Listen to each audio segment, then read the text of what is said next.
je croyais que toutes les femmes fantasmaient sur le télétravail et ça me semble pas du tout le cas. Le fantasme également de se dire que quand on monte sa boîte, c'est le monde idéal puisqu'on voit ses enfants, on fait un peu l'activité qui nous motive et tout.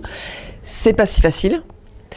Et puis, qu'est-ce que j'ai retenu d'autre? Notamment que les femmes parlent beaucoup plus que les hommes de leur mal-être quand il y en a, grâce aux médecins du travail. Et je trouve ça très intéressant de voir en fait que, qu'il faut parler, qu'il faut continuer à parler, puisque c'est ce qui peut désamorcer ou en tout cas améliorer la situation. Je pense que Brigitte Grésy, avec tous les rapports qu'elle a fait sur la parité, tout ce qu'elle a vu, entendu et étudié, je pense que c'était quand même assez passionnant, notamment de se rendre compte que, qu'il y a pas mal de projets, que ça évolue quand même malgré tout et qu'il y a quand même des bons points, des fois positifs. Et puis qu'on va arriver à la parité parentale peut-être un jour, bientôt. Être une femme, c'est un vrai atout.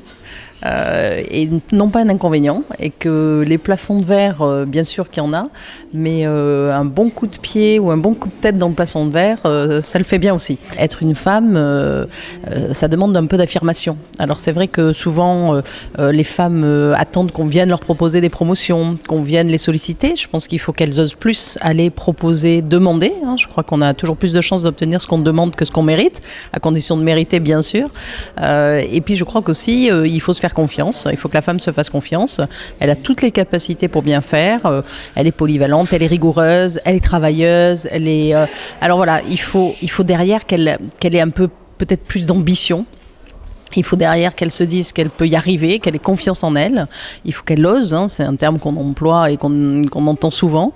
Mais c'est vrai, tout ça c'est vrai. Et il faut à un moment se dire qu'il n'y a pas de fausse modestie, quoi. Il faut y aller, il faut pas s'imposer, mais en tout cas il faut de façon déterminée se positionner et puis créer son chemin. Voilà, je pense qu'il faut créer son chemin. 3 salariés par an sur 4 en France déclarent que leur employeur ne fait pas grand-chose pour les aider à concilier vie professionnelle et vie familiale.